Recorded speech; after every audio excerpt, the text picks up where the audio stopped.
Bapak silakan. selaku selaku perwakilan masyarakat di sini.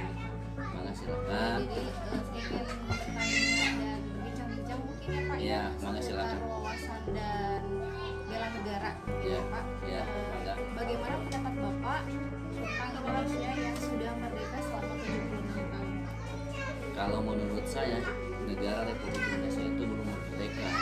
Kenapa? Karena pembangunan di negara kita itu masih membutuhkan dana yang besar, tapi masih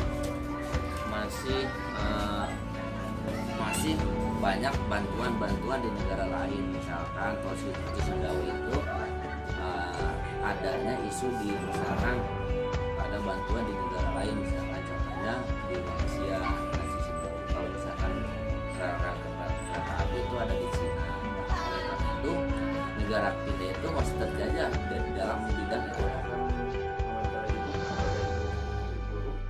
Yang pertama, bagaimana pendapat Ibu tentang Indonesia yang sudah merdeka selama 76 tahun? Kemerdekaan Indonesia yang ke-76 ini bisa dibilang waktu yang tidak cukup singkat ya, bukan cukup singkat, sudah panjang gitu. 76 tahun itu bukan waktu yang sebentar. Namun kemerdekaan yang 76 tahun ini adalah sebuah proses Indonesia untuk menjadi negara yang tangguh dan tumbuh. Kenapa disebut tangguh dan tumbuh? Karena menurut saya bahwa Indonesia itu walaupun sudah merdeka tetapi belum seutuhnya merdeka, karena seperti kata Bung Karno bahwa lebih sulit menghadapi bangsa sendiri daripada penjajah zaman dulu. Jadi kita ini sedang berjuang untuk merdeka seutuhnya gitu, supaya menjadi negara yang tangguh dan negara yang tumbuh seperti negara-negara lain. Dan sekarang kan kondisinya itu sedang virus corona ya Pak, jadi Indonesia itu sedang berjuang supaya bisa survive gitu loh untuk menghadapi pandemi ini. Jadi ini adalah momen untuk Indonesia semakin tumbuh dan semakin Pertanyaan yang pertama, bagaimana pendapat Ibu tentang Indonesia yang sudah merdeka selama 76 tahun? Tentunya bangga sebagai warga negara Indonesia. Indonesia sudah merdeka selama 76 tahun, tidak terasa. Tetapi masih menjadi untuk penduduk Indonesia sendiri di masa sekarang itu belum sejahtera yang saya rasakan.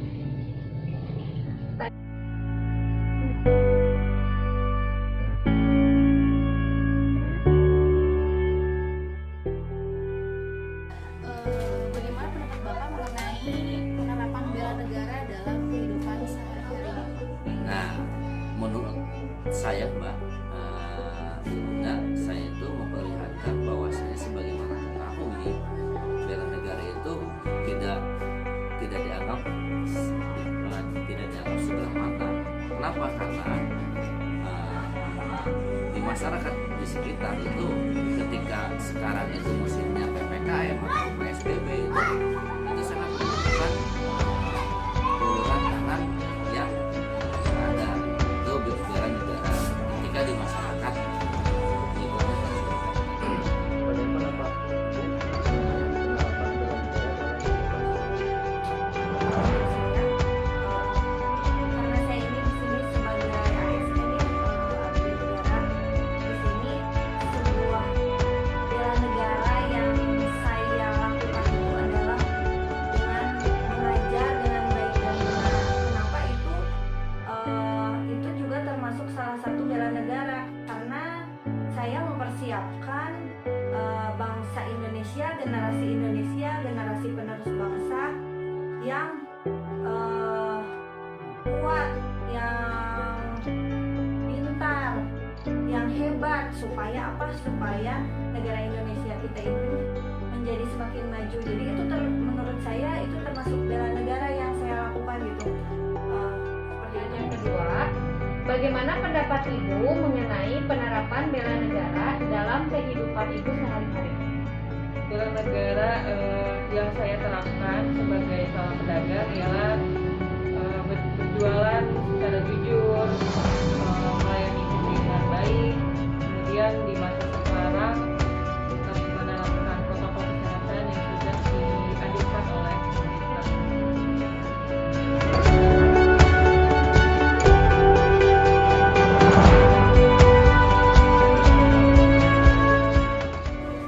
Pak, apa yang Bapak ketahui mengenai isu-isu yang akhir-akhir ini terjadi di Indonesia Pak? Kalau isu itu secara global ya, secara ekonomi itu di Indonesia itu sekarang masih menurun ya. Misalkan kalau secara ekonomi ya, kalau misalkan secara global misalkan isu itu ada komunis itu kan itu ekonomi juga misalkan. Kenapa? Karena terdampaknya COVID-19. Nah, itu secara global, secara nasional. Tetapi secara pendidikan, Bu Linda, nah, dalam pendidikan itu isunya luar biasa. Bahkan penerapan di perguruan tinggi ataupun misalkan di SMA itu adanya penerapan secara digitalisasi. Sekarang itu dulunya 4.0, sekarang secara hybrid. Apa itu pembelajaran secara hybrid? Karena pembelajaran secara hybrid itu menurut guru besar di Indonesia itu adanya misalkan adanya tatap muka. Misalkan tatap muka itu misalkan contohnya misalkan mana yang sangat penting, misalkan di mata kuliah tersebut harus diajarkan secara luring. Contohnya misalkan PPKN ya, itu di SMA ya. Nah, kalau misalkan di perguruan tinggi itu misalkan media digital produksi. Nah, itu media digital produksi itu sangat penting untuk diajarkan secara luring. Tetapi secara hybrid itu adanya misalkan contoh di mahasiswa itu ada 35, terus yang hadir itu 10. Nah, itu yang luringnya. Nah, secara luring itu, nah yang 10 yang ininya secara daring gitu. Itu pelajaran secara hybrid. Nah, tetapi di global secara SD, SMP, SMA itu masih menggunakan sebuah aplikasi. Nah, misalkan Zoom atau Gmeet ataupun misalkan ada aplikasi tertentu di SMA-nya. Contohnya di SMA ya kan sekarang di sini tuh lingkupnya Desa Cimekar dan di banyak di SMP Cileunyi itu ada aplikasi untuk misalkan ngasih tugas. Bahkan misalkan sekarang itu media TikTok itu bisa menimbulkan secara pembelajaran gitu. TikTok misalnya, kalau Instagram itu nggak akan mungkin. Sekarang TikTok sekarang itu medsos untuk pembelajaran secara daring yang efektif dan efisien. Pertanyaan selanjutnya, apa yang Ibu ketahui mengenai isu-isu yang akhir-akhir ini sedang muncul di Indonesia? Jadi karena sekarang sedang pandemi ya, isu yang sedang ramai itu adalah bahwa PPKM diperpanjang ya Pak. Mungkin bagi sebagian besar orang itu berat untuk menjalani. Yang ketiga, apa yang Ibu ketahui mengenai isu yang akhir-akhir ini terjadi di Indonesia? Yang sering saya dengarkan atau dari orang lain seperti di grup WhatsApp itu hoax COVID, yang mana orang-orang masih belum percaya terhadap COVID. Kemudian tentang vaksinasi, yang masih banyak juga orang-orang yang masih ragu, tidak mau gitu untuk divaksin. Bagaimana pendapat Ibu tentang isu tersebut? Untuk hoaxnya itu kita jangan sampai langsung percaya terhadap satu informasi saja. Kita harus cross check kembali, diperiksa kembali sumbernya dari mana ataupun pemberitaannya dari mana. Kemudian lebih banyak update atau membaca berita-berita dari informasi yang lain.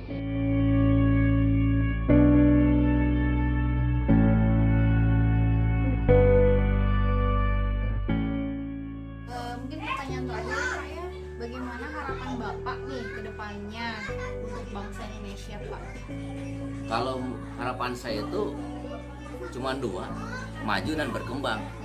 Maju itu dalam arti memerangi untuk ekonomi sehingga maju itu harus bagaimanakan, misalkan itu ranahnya pemerintah. Nah kalau misalkan ranah pemerintah, sekarang itu pemerintah itu mencadangkan kepada sebuah profesi-profesi tersebut untuk bercocok tanam, misalkan untuk berkebun. Jadi seolah-olah misalkan pemerintah itu jangan di luar profesi lain, untuk misalkan datang ke datang ke Jakarta atau datang ke Surabaya, datang itu harus bercocok tanam. Itu pemerintah sekarang secara media digital komunikasinya seperti itu. Nah perkembangannya adalah kenapa saya senang ke pendidikan, karena perkembangan pendidikan ini sangat pesat.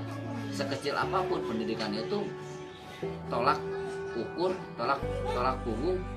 negara kita. Kalau misalnya tidak ada pendidikan, desa ataupun misalkan kelurahan, desa, RT, RW misalkan itu tidak akan berkembang kalau misalkan tidak ada pendidikan. Kalau misalkan contohnya pendidikan kecil, madrasah atau misalnya ada ngaji di di tempatnya masing-masing, itu kan pendidikan kecil. Oleh karena itu sekecil apapun itu tolak punggung negara kita. Baik, itu saya seperti itu. Bagaimana harapan Ibu untuk bangsa Indonesia? Harapan saya untuk bangsa Indonesia itu adalah, Indonesia itu sebenarnya itu adalah negara yang penuh potensi, namun potensinya itu seperti tidak bisa berkembang dengan baik. Nah harapan saya itu mudah-mudahan nanti ke depannya Indonesia itu bisa menjadi negara maju, negara yang kaya, negara yang sejahtera dengan potensi-potensi yang sudah berkembang. Jadi potensi yang kita miliki ini bisa dimaksimalkan supaya Indonesia sejahtera. Mungkin seperti itu.